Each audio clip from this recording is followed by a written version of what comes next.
सबकी एक ख्वाहिश होती है कि यूरोप आए और यूरोप की अमेजिंग रोड्स में, खासकर जर्मनी में जहाँ पे ऑटोबान है, वहाँ पे गाड़ी चलाएं। लेकिन वो जो सफ़र है यहाँ पे गाड़ी चलाने का, वो बहुत आसान नहीं है। उसके लिए चाहिए एक valid driving licence. Driving licence बनाने के कुछ स्टेप्स हैं।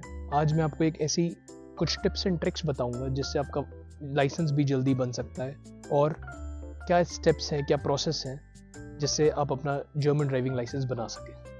मैं अपना एक्सपीरियंस आज शेयर करूंगा आपसे कि जर्मन ड्राइविंग लाइसेंस जर्मनी में कैसे बनता है। मैंने यहाँ पे पढ़ाई करी है, तो जब मैं यहाँ पे आया था 2019 में, तब मेरे पास इंडियन ड्राइविंग लाइसेंस था। क्योंकि मुझे गाड़ी चलाने का बहुत शौक है, तो मैंने पहले से ही ये सोच लिया था कि मुझे अपना जर्मन ड्राइविंग लाइसेंस बनाना है। तो अगर आपको भी शौक है ड्राइविंग लाइसेंस बनाने का, तो उसके लिए जो भी टिप्स और ट्रिक्स हैं वो मैं आज अपने एक्सपीरियंस आपके साथ शेयर करूंगा। आप पहले फर्स्ट टाइम यहाँ आते हैं तो 6 मंथ्स के लिए आप अपना इंडियन ड्राइविंग लाइसेंस कहीं भी यूज कर सकते हैं, पर हाँ, आपको रूल्स और रेगुलेशंस पता होने चाहिए। पर जैसे कि मैंने ट्राई नहीं किया इंडियन ड्राइविंग लाइसेंस को यहाँ पे 6 मंथ्स के टाइम पे चलाना, तो मैंने प्रोसेस शुरू करा कि कैसे मैं अपना इंडियन ड्राइविंग लाइसेंस को कन्वर्ट करूं और जर्मन ड्राइविंग लाइसेंस बनाऊं। दो इसमें काफ़ी टाइम लगा क्योंकि इसके कुछ स्टेप्स हैं। तो पहला जो स्टेप है, सबसे पहले आपको किसी ड्राइविंग स्कूल में जाके रजिस्ट्रेशन करवाना होगा, तो जिसकी फीस लगभग 150 से 200 यूरो तक आती है। हर डिफरेंट स्टेट्स में फीस वेरी करती है। जैसे मैंने अपना रजिस्ट्रेशन करवाया था एनआरवे के एक सिटी डुसलडॉर्फ में, तो वहाँ पे फीस आई थिंक 150 से 200 यूरो थी। जब मैंने रजिस्ट्रेशन करवाया, उन्होंने बोला कि अब आपको अपना इंडियन ड्राइविंग लाइसेंस को कन्वर्ट कराने का प्रोसेस शुरू करना है। तो पहला प्रोसेस ये होता है, एक यहाँ पे सर्विस होती है एडैक, वहां पे जाएं और वहां पे अपने पुराने लाइसेंस को दे दें। एक हफ्ते बाद आई थिंक 70 यूरो के करीब फीस लगती है, जिसमें वो आपके लाइसेंस को कन्वर्ट कर देते।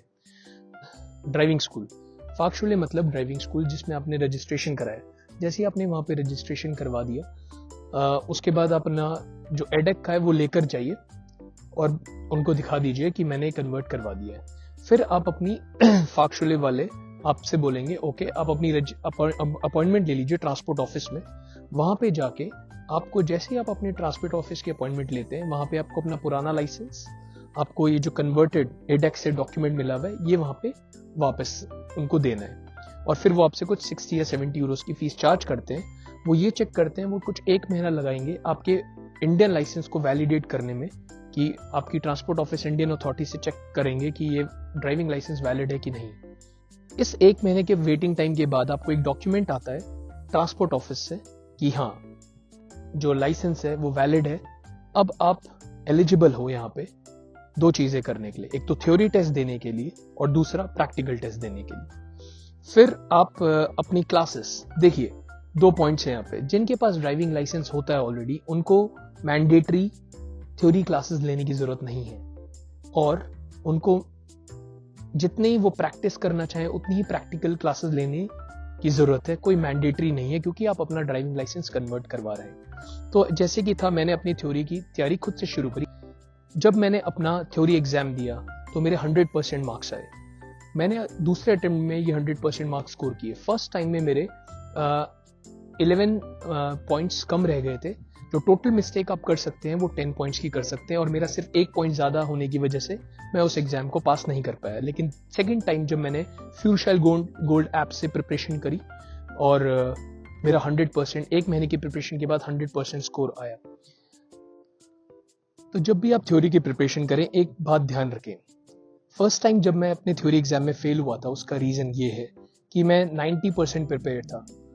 और मैं आपको एक एडवाइस देना चाहूंगा कि जब तक आप 100% सारे क्वेश्चंस, अप्रोक्सीमेटली 1100 क्वेश्चंस होते हैं, सारे प्रिपेयर करके 100% फुली कॉन्फिडेंस ना हो, तब तक अपना एग्जाम ना शेड्यूल करवाएं। जैसे ही आपको लगे कि हाँ, आपकी 100% और 99% प्रिपरेशन अच्छी है, तो आप प्रिपरेशन एग्जाम देने के लिए जाए, जो मैंने की नेक्स्ट टाइम के लिए किया, और फिर मेरा स्कोर आया था 100%। थ्योरी एग्जाम होने के बाद मैं अपने ड्राइविंग स्कूल गया। ड्राइविंग स्कूल में मैंने बोला कि मेरा एग्जाम क्लियर हो गया है, तो उन्होंने बोला ओके, आप अपनी क्लासेस शुरू कर सकते हैं। मैं बी क्लास का लाइसेंस बनवा रहा था। अगर आपको यहाँ पे कौन कौन सी डिफरेंट लाइसेंस होते हैं उनके बारे में जानना है, तो आप मेरी नेक्स्ट वीडियो में देख सकते हैं। तो क्योंकि मैं बी क्लास में जो गाड़ी चलाने वाला लाइसेंस है वो बनाने जा रहा था, तो मेरे ड्राइविंग स्कूल ने बोला ओके आप अपनी क्लासेस शुरू कर सकते हैं। क्योंकि मुझे एक्सपीरियंस था 10 साल का अप्रॉक्सीमेटली गाड़ी चलाने का इंडिया में, मेरे लिए बहुत ज़्यादा डिफिकल्ट नहीं था। मैंने जल्दी से आई थिंक 7-8 या 10 अप्रॉक्सीमेटली क्लासेस लेने के बाद मेरा काफ़ी नॉलेज हो गई मुझे रूल्स की, और क्योंकि मैंने थ्योरी में अच्छी तरह पढ़ाई करी थी तो मुझे सारे रूल्स के बारे में पता था जर्मनी में कैसे गाड़ी चलाते हैं। 10-11 क्लासेस के बाद मेरा एग्ज़ाम टाइम आया। उस दिन काफ़ी नर्वस था मैं। अभी लग तो रहा था, मेरा एग्जामिनर बोल रहा था कि तुम क्लियर कर लोगे, लेकिन फिर भी कॉन्फिडेंस, थोड़ा सा डर तो लगता ही है। तो जब मैंने अपना एग्ज़ाम दिया उस दिन बारिश भी हो रही थी। मैंने हर तरह की रोड्स में यहाँ गाड़ी चला दी थी, ऑटोबान में, नॉर्मल आइनबानस्ट्रासे में, वन वे स्ट्रीट में, सिटी के अंदर, सिटी के क्लोज से रेसिडेंशियल एरियाज में, हर जगह मैं गाड़ी एक्सपीरियंस कर चुका था चलाने की। मेरा टाइमिंग आई थिंक 12 बजे दिन में था और काफ़ी बारिश भी हो रही थी। एग्जामिनर ने मेरा एग्ज़ाम लिया। जितनी भी प्रैक्टिस कर लो, लेकिन जब आपका दी डे आता है, एग्ज़ाम फाइनल डे आता है, तो आपको डर तो लगता ही है। और वो मैंने प्रैक्टिस मेरी काफ़ी अच्छी थी और पुराना एक्सपीरियंस भी था, तो विद रूल्स मैं चलता गया। स्टॉप में बिल्कुल मैं स्टॉप किया, 3 सेकंड की वेट करी, राइट बिफोर लेफ्ट का रूल मैंने अप्लाई किया, सारे सिग्नल्स देखे, सारे ट्रैफिक के जो भी स्पीड लिमिट है उसको फॉलो किया, रेड लाइट फॉलो की, पेडेस्ट्रियन वॉकिंग फॉलो की। और जब मैंने रूल्स के साथ गाड़ी चलाई और जब मैंने जैसी गाड़ी पार्क करी, मेरे एग्जामिनर ने मुझसे एक पेपर पकड़वा दिया जिसमें लिखा था कॉन्ग्रेचुलेशंस, आप पास हो गए। तो ये एक अच्छा एक्सपीरियंस था। मुझे डर लग रहा था क्योंकि अगर आप फेल हो जाते हो तो 2-3 चीज़ें होती हैं। एक तो आपको दोबारा बट आपको दोबारा एग्जाम के लिए अपीयर करना पड़ता है जिसके चार्जेस अलग हैं। फिर उसको आप दोबारा अपनी अपॉइंटमेंट लेते हो जिसके लिए भी आपको बहुत वेट करना पड़ता है। तो काफ़ी हार्डवर्क करने के बाद मुझे उस दिन मेरा कॉन्ग्रेचुलेशंस का लेटर मिल गया जिसमें लिख दिया कि आप ड्राइविंग कर सकते हो। फिर मैंने उसी दिन कुछ दिनों बाद अपॉइंटमेंट ले रखी थी ट्रांसपोर्ट ऑफिस में कि मेरा अब लाइसेंस दे दिया जाए। जैसे ही मैंने उसको वो पेपर पकड़ाया जो मुझे एग्जामिनर ने एग्जाम वाले दिन दिया था, ट्रांसपोर्ट ऑफिस ने मुझे मेरा लाइसेंस दे दिया। और उस दिन से मैं पूरे यूरोप में घूम ही रहा हूँ। जहाँ जहाँ मुझे छुट्टियाँ में जब भी मौका मिलता है, मैं इटली, स्पेन, फ्रांस, कहीं भी चला जाता हूँ ड्राइविंग करते हुए। और जर्मनी में तो मैं ड्राइव करता ही रहता हूँ। और एक बहुत ही अमेजिंग एक्सपीरियंस था। इसमें पूरा टाइम जो लगा मुझे, आई थिंक 1 साल लग गया क्योंकि कोविड का सिचुएशन भी आ गया था। 2020 में मैंने 2021 में मैंने अप्लाई किया था और 2022 में मेरा लाइसेंस मुझे हाथ में मिला। तो ये काफ़ी लंबा प्रोसेस है। इसमें जो खर्चा मेरा आया, हर क्लास के मैं लगभग 100 यूरो देता था 90 मिनट की क्लास के लिए मेरे ड्राइविंग स्कूल को।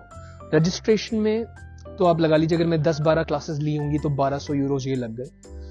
थ्योरी में 22 यूरो लगते हैं क्योंकि मैंने 2 बार लिए थे, तो 22 × 22 44 यूरो मेरे इसमें खर्चा आया थ्योरी एग्जाम को देने के लिए। रजिस्ट्रेशन जैसे कि मैंने बताया हर स्टेट में वेरी करती है। मेरी 100 से 200 यूरो की रजिस्ट्रेशन थी मेरे फाशुले में, जो कि है ड्राइविंग स्कूल में रजिस्ट्रेशन करने की। तो लगभग आप लगा लीजिए, और जो बाकी डॉक्यूमेंट्स और चेंजेस कराने में जो खर्चा आता है वो भी 100-200 या 300 मिसलेनियस मान के 1500 से 2000 के बीच में इसमें टोटल खर्चा मेरा आया अपने इंडियन ड्राइविंग लाइसेंस को कन्वर्ट कराने के लिए जर्मन ड्राइविंग लाइसेंस में। दूसरा एक और मेथड है, जब आपको नया लाइसेंस बनाना होता है उसका एक अलग प्रोसेस है जिसकी वीडियो मैं नेक्स्ट टाइम बनाऊंगा। आज जो वीडियो मैंने बनाई है ये वीडियो है इंडियन ड्राइविंग लाइसेंस को कैसे कन्वर्ट कराया जाए जर्मन ड्राइविंग लाइसेंस में। आई होप आपको मेरा ये वीडियो बहुत ही इंफॉर्मेटिव लगा हो। ऐसे ही यूरोप रिलेटेड ट्रैवल, जॉब और स्टडी वीडियोस के लिए प्लीज सब्सक्राइब करें Shubham in Germany. Thank you.